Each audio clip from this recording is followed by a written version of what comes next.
Everyone. So యాక్చువల్గా నేను summer camps అనేది ముందు నుంచే ప్లాన్ చేశాను. బట్ ఎవ్రీ ఇయర్ అంటే నేను వచ్చి 2 years అయింది. సో ఎవ్రీ ఇయర్ నేను చూస్తూ ఉన్నాను సమ్మర్ క్యాంప్స్లో అటెండ్ అవుతాను. బట్ సమ్మర్ క్యాంప్స్లో ఓన్లీ స్టేట్ లెవెల్లో హైదరాబాద్లో పెడతారు, 1-2 ప్లేస్లో పెడతారు. ఓన్లీ కొంతమందే అటెండ్ అయ్యేవారు. Thank you. ఎందుకంటే నాకే ఇచ్చేయట్లేదు మాట్లాడుతుంటే. సో బట్ నేను లాస్ట్ ఇయర్ అనుకున్నాను అసలు నెక్స్ట్ ఇయర్ ఈ విధంగా ఉండకూడదు. సో ఎందుకంటే నేను లాస్ట్ టైం ఒక సమ్మర్ క్యాంప్ విజిట్ చేశాను, అది games and sports. So morning evening పిల్లలు ఏదో ప్రాక్టీస్ చేస్తున్నారు బట్ డే టైం మొత్తము సో వాళ్ళు ఏం చేస్తున్నారో వాళ్ళకే అర్థం కావట్లేదు. So students are feeling bored. అక్కడ బోర్ అనే సమస్య కాదు, సో పిల్లల యొక్క టైం అంతా కూడా వృధా అవుతున్నది. అట్లీస్ట్ హాలిడేస్లో ఇంటికాడ ఉన్న కొంచెం బాగుండేది కానీ బట్ సమ్మర్ క్యాంప్ అని పెట్టేసి ఒక దగ్గర గేమ్ స్పోర్ట్స్, ఒక దగ్గర ఆర్ట్ క్రాఫ్ట్ అని పెట్టేసి ఇవి తప్ప ఏమి చెప్పట్లేదు. సో దానివల్ల నాకు పెద్ద ఎఫెక్టివ్ అనిపించలేదు. సో అందుకని నేను ఏమనుకున్నానంటే సార్ నెక్స్ట్ ఇయర్ మాత్రం సమ్మర్ క్యాంప్ అంటే ఒక యాక్టివిటీకి పరిమితం కావద్దు. సో అన్ని రకాల యాక్టివిటీస్ కలిపి మనం అక్కడ ప్లాన్ చేయాలని నిర్ణయించుకున్నాను. సో అదేవిధంగా నేను అబ్జర్వ్ చేసేది ఏంటంటే హైదరాబాద్ అనే వరకు హైదరాబాద్ చుట్టుపక్కల ఉన్నటువంటి జిల్లాల పిల్లలే ఉత్సాహం చూపుతున్నారు, ఇంట్రెస్ట్ ఉంటున్నారు. కానీ దూర ప్రాంతాల్లో ఉంటే ఆదిలాబాద్ కావచ్చు, ఖమ్మం కావచ్చు, కొత్తగూడెం కావచ్చు, పాపం వాళ్ళకి సమ్మర్ క్యాంప్లో పోవాలని ఇంట్రెస్ట్ ఉన్నాగా వాళ్ళు పోలేకపోతున్నారు బికాజ్ ఆఫ్ ప్రాక్సిమిటీ. సో కాబట్టి సో ఈ సంవత్సరం ఏం చేసినామంటే సో 2 ప్లేస్లో కాదు, జస్ట్ బాయ్స్ గర్ల్స్ ఒకటి కాకుండా రాష్ట్రంలో అట్లీస్ట్ ఒక 10 ప్లేసుల్లో మనం ఈ సమ్మర్ క్యాంప్స్ కండక్ట్ చేయాలి. అందులో సో 5 బాలికలకు 5 బాలల కోసం అని చెప్పేసి మనం నిర్ణయించడం జరిగింది. ఎవ్రీ ఇయర్ సమ్మర్ క్యాంపులో 1000-1200 మంది పిల్లలే పార్టిసిపేట్ అయ్యేవారు. ఈరోజు చూస్తే అటెండెన్స్ నాకు తెలిసి 10 సమ్మర్ క్యాంపులు కలిపి సుమారుగా 4000 మంది పైనటువంటి స్టూడెంట్స్ ఈరోజు సమ్మర్ క్యాంప్లో పార్టిసిపేట్ చేయడం జరుగుతుంది. ఈ సమ్మర్ క్యాంప్లో జస్ట్ ఏదో మార్నింగ్ గేమ్స్ లేకపోతే ఆర్ట్ క్రాఫ్ట్ కాకుండా నేను ఒక ఇండికేటివ్ చెప్పాను. సో ప్రిన్సిపాల్స్కి కానీ అక్కడున్న ఆర్ట్స్ కానీ సో ఇవన్నీ కూడా చేయొచ్చు అమ్మా, ఇందులో ఎన్ని వీలైతే అన్ని చేయండి అని చెప్పేసి. లైక్ ఒక వేదిక్ మ్యాథమెటిక్స్ కావచ్చు, ఒక సెల్ఫ్ డిఫెన్స్ సంబంధించినటువంటి యాక్టివిటీ కావచ్చు, ఒక డిజిటల్ లిటరసీ సంబంధించింది కావచ్చు, spoken English, communication skills and some science experiments. అవి మనం చదువుకుంటాం కానీ ఎప్పుడు కూడా ప్రాక్టికల్ చేయలేము. సో పిల్లలకు చాలా ఇంట్రెస్టింగ్గా ఉంటాయి. సో ఇవి only just these are few things which I told to them. But మీ యొక్క పరిస్థితులను బట్టి అక్కడ యొక్క అవకాశాలను బట్టి పిల్లలకు ఏదైతే ఇష్టమవుతుందో అది మీరు కల్పించగలిగితే అది సమ్మర్ క్యాంప్లో మీరు కల్పించండి అని చెప్పారు. సో దాంతోపాటు every alternate day or every day if you permits if requires possible మంచి సినిమాలు కూడా చూపించమని చెప్పాను. So I request the principal to every alternate day కూడా సినిమా మీకు చూపిస్తారు. అంటే మీరు ఏదైతే సమ్మర్ హాలిడేస్లో ఇంట్లో ఉండి మిస్ అయ్యేటువంటి సినిమాలు కూడా అఫ్కోర్స్ మీరు అనుకున్న సినిమాలు కాకుండా మంచి సినిమాలు మాత్రం సో మామూలు చూపిస్తారు.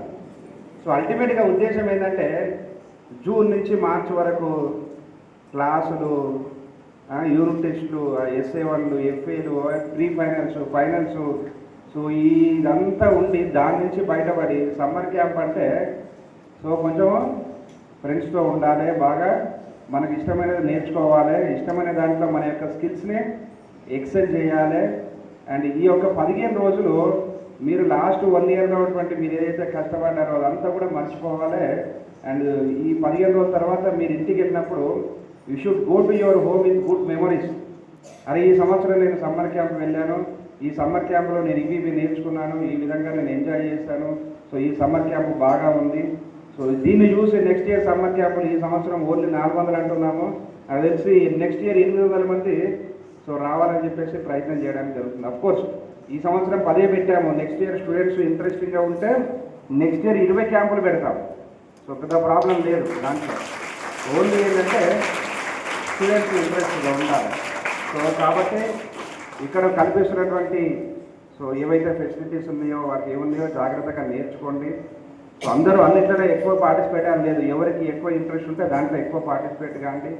So my only interest is end of this 2 weeks. So ప్రతి ఒక్క స్టూడెంట్ నేను 15 రోజుల్లో ఏదో ఒకటి నేను నేర్చుకున్నాను, నేను ఇవన్నీ అవగాహన కలిగింది, అండ్ ఈ 15 days నేను మంచిగా ఎంజాయ్ చేశాను, స్ట్రెస్ఫుల్ లేకుండా. మంచి ఫ్రెండ్ సర్కిల్ ఏర్పరచుకున్నాను. ఎందుకంటే డిఫరెంట్ స్కూల్స్ నుంచి కూడా వచ్చే అవకాశం ఉంటుంది. ఎప్పుడు మీకు మీ స్కూల్ ఉన్న పిల్లలే ఫ్రెండ్స్ ఉంటారు, బట్ ఇక్కడ మీకు దాదాపు 2 ఎస్టిమేట్ జిల్లాలో ఉన్నటువంటి స్కూల్స్ నుంచి మీకు ఫ్రెండ్స్ ఉన్నారు. కాబట్టి వీళ్ళతో కూడా మంచి ఫ్రెండ్షిప్ చేయడానికి అవకాశం ఉంటుంది. కాబట్టి అంటే మన రెసిడెన్షియల్ స్కూల్లో ఎప్పుడు మనము ఎగ్జామ్స్ వీటే కాకుండా ఇటువంటి వాటిని కూడా మనం ఎంకరేజ్ చేస్తున్నాము. ఈ యొక్క సమ్మర్ క్యాంపుల యొక్క సక్సెస్ని బట్టి నెక్స్ట్ ఇయర్ కూడా ఏవి ఇంకా ఎక్కువ మనం పెట్టాలనేది కూడా నిర్ణయిస్తాం. ఇప్పుడు రాగానే మన ప్రిన్సిపాల్స్ అదేవిధంగా ఆర్సీఓ మేడం చెప్తా ఉన్నారు, సార్ పిల్లలకు డిజిటల్ లిటరసీ అంటే కంప్యూటర్స్ మీద చాలా ఇంట్రెస్ట్ ఉంది సార్.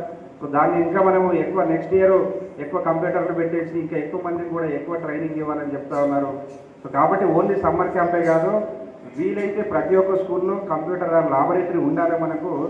రాబోయే రోజుల్లో ప్రతి ఒక్క స్కూల్లో 20 సిస్టమ్స్ తోటి కంప్యూటర్ ల్యాబ్ ఏర్పాటు చేయడానికి కంపల్సరీ మనం ప్రయత్నిస్తాం. మరి అప్పటి వరకు ఎక్కడైతే మనము అవకాశాలు లేవో అట్లీస్ట్ ఈ సమ్మర్ క్యాంపులన్నా కొంచెం ఒక అవగాహన నేర్చుకోవడానికి మనం పెట్టడం జరిగింది. మన బీసీ రెసిడెన్షియల్ స్కూల్లో అఫ్కోర్స్ చాలాసార్లు చెప్తున్నాము, డైట్ చార్జెస్ పెంచాము అండ్ అమ్యూనిటీస్ ఇస్తూ ఉన్నాము. వీటితో పాటు ఎడ్యుకేషన్ కూడా క్వాలిటీ ఎడ్యుకేషన్ ఇవ్వడానికి ట్రై చేస్తూ ఉన్నాం. ఈ ఇయర్ మీ యొక్క ఇంటర్మీడియట్ రిజల్ట్స్ చూస్తే చరిత్రలో ఎప్పుడు లేనంతగా 90% pass percentage in BC residential school.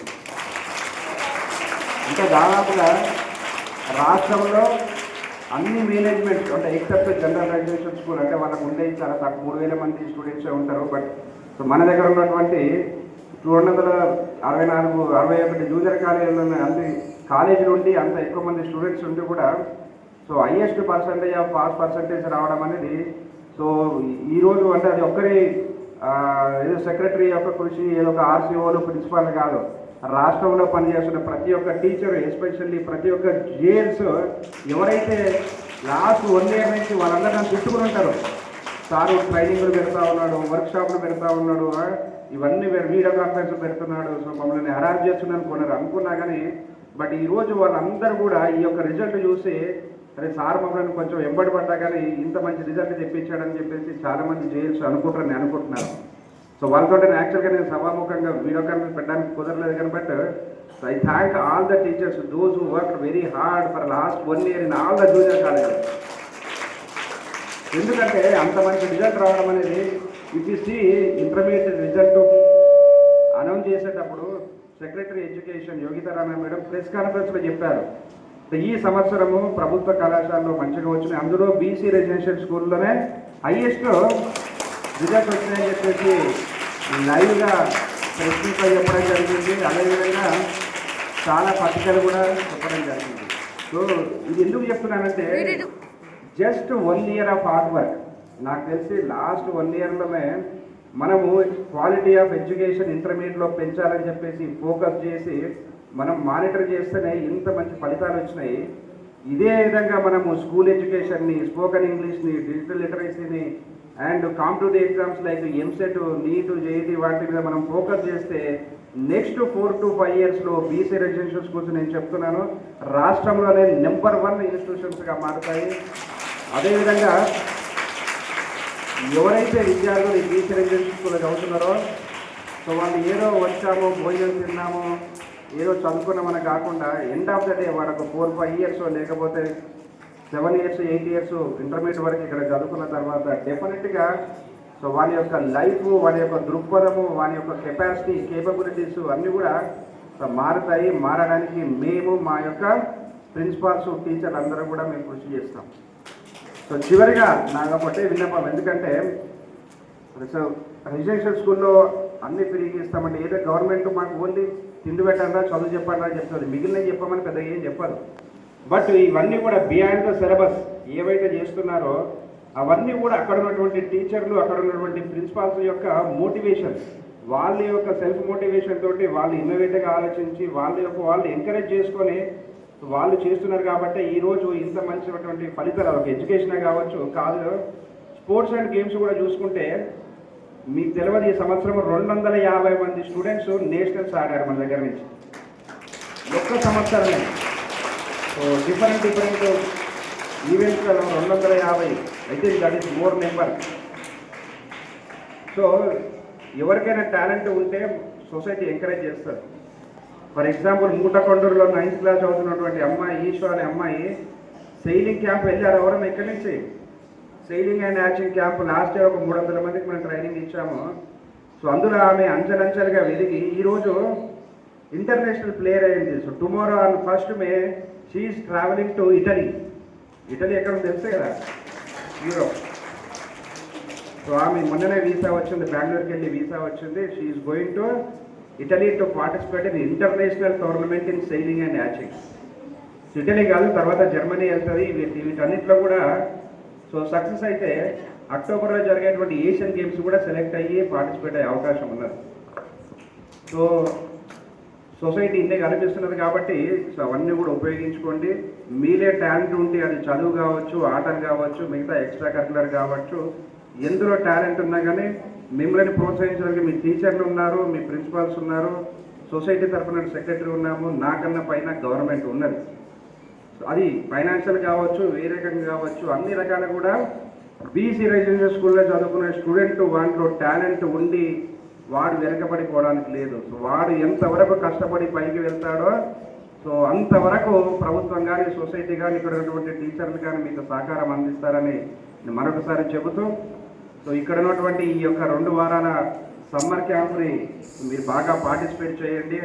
అదేవిధంగా ఈ సమ్మర్ క్యాంప్ టీచర్ ఎవరైతే నిర్వాహకులు ప్రిన్సిపాల్స్ ఉన్నారో సో ఏ రకమైనటువంటి అవసరమైనా కానీ, అంటే సార్ మీరు సర్కులర్ ఇచ్చారు, ఇందులో ఓన్లీ నాకు 10,000 ఇచ్చారు, ఓన్లీ 15,000 ఇచ్చారు, నాకు ఇందులోనే చేశానని కాకుండా if the situation demand sir నాకు ఇంకొక 50,000 కావాలంటే మీరు అడగండి, నేను ఇవ్వడానికి రెడీ ఉన్నాను. ఎంత డబ్బులు ఖర్చు అయినా పర్లేదు. ఏదైనా ఒక ఫెసిలిటీ కానీ ఏదైనా ఒకటి యాక్టివిటీ మీరు పిల్లలకి ఇప్పించాలనుకుంటున్నారు, దానికి మీకు బడ్జెట్ లేదు, ఎవరినైనా హైర్ చేసుకోవాలంటే లేకపోతే ఒక వస్తువు కొనుక్కోవాలనుకుంటే సో దయచేసి నేను చెప్తున్నాను, సంకోచించకండి. నాకు జస్ట్ కొటేషన్తో ఉండే లెటర్ పంపండి, నేను పర్మిషన్ ఇస్తాను. And my ultimate objective is మనం వెనకబడి తరగతిలో స్కూల్లో చదువుకున్నప్పుడు మనము డబ్బు లేకుండా వెనకబడి తరగతుల వాళ్ళకి ఉండకూడదు. సో కాబట్టి ఏది అవసరమో అది ఇవ్వడానికి ప్రభుత్వం ఉన్నది, సొసైటీ ఉన్నది. ఓన్లీ మై రిక్వెస్ట్ ఈజ్ ఎవరైతే ప్రిన్సిపాల్ కానీ ఇక్కడ పనిచేస్తున్నటువంటి టీచర్స్ ఉన్నారో please take some initiative, proactiveness. So bring to my notice what ever the facilities you required for the summer camp. I am ready to provide. And once again I wish you the students to enjoy your summer camp and all the best. Thank you.